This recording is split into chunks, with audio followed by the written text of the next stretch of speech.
بسم الله الرحمن الرحيم. الرحمن علم القرآن، خلق الإنسان علمه البيان. الشمس والقمر بحسبان، والنجم والشجر يسجدان.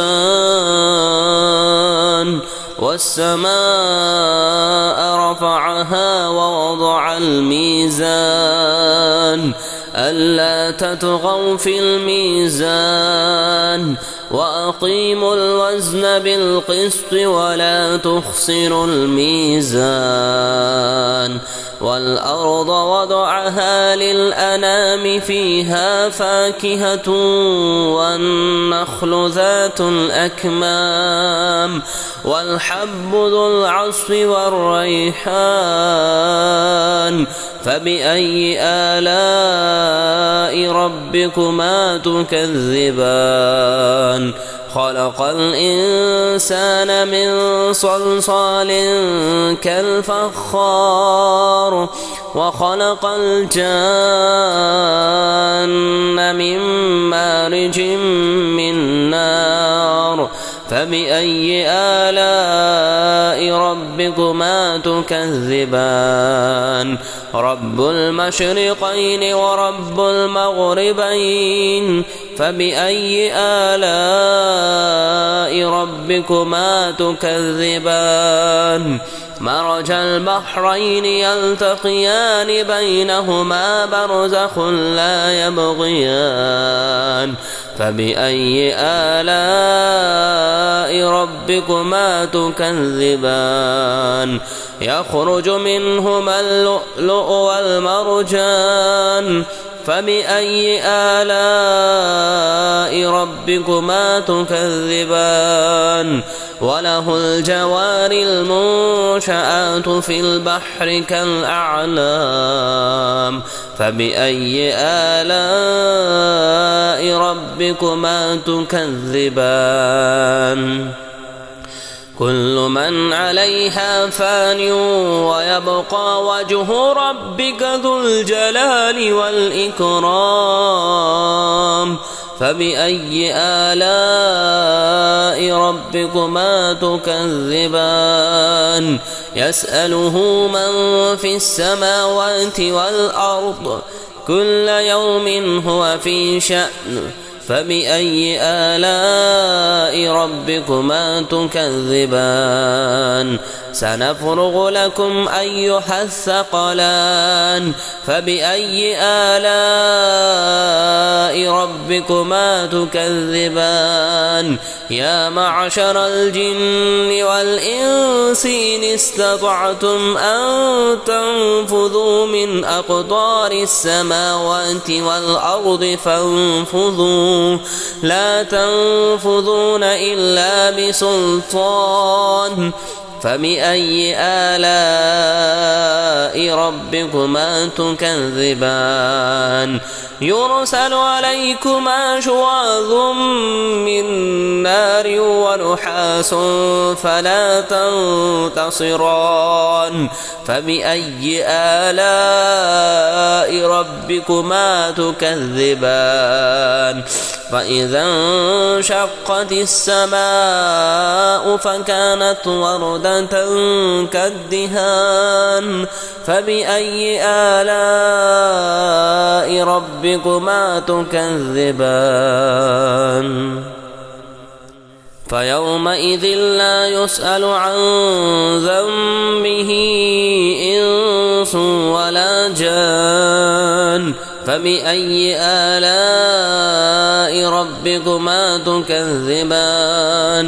يعرف المجرمون بسيماهم فيؤخذ بسيماهم فيؤخذ بالنواصي والأقدام فبأي آلاء ربكما تكذبان هذه جهنم التي يكذب بها المجرمون يطوفون بينها وبين حميم آن فبأي آلاء ربكما تكذبان ولمن خاف مقام ربه جنتان فبأي آلاء ربكما تكذبان ذواتا أفنان فبأي آلاء ربكما تكذبان فيهما عينان تجريان فبأي آلاء ربكما تكذبان فيهما من كل فاكهة زوجان فبأي آلاء ربكما تكذبان متكئين على فرش بطائنها من استبرق وجنى الجنتين دان فبأي آلاء ربكما تكذبان فيهن قاصرات الطرف لم يطمثهن إنس قبلهم ولا جان فبأي آلاء ربكما تكذبان كأنهن الياقوت والمرجان فبأي آلاء ربكما تكذبان هل جزاء الإحسان إلا الإحسان فبأي آلاء ربكما تكذبان ومن دونهما جنتان فبأي آلاء ربكما تكذبان مدهامتان فبأي آلاء ربكما تكذبان فيهما عينان نضاختان فبأي آلاء ربكما تكذبان فيهما فاكهة ونخل ورمان فبأي آلاء ربكما تكذبان فيهن خيرات حسان فبأي آلاء ربكما تكذبان حور مقصورات في الخيام فبأي آلاء ربكما تكذبان لم يطمثهن إنس قبلهم ولا جان فبأي آلاء ربكما تكذبان متكئين على رفرف خضر وعبقري حسان فبأي آلاء ربكما تكذبان تبارك اسم ربك ذي الجلال والإكرام.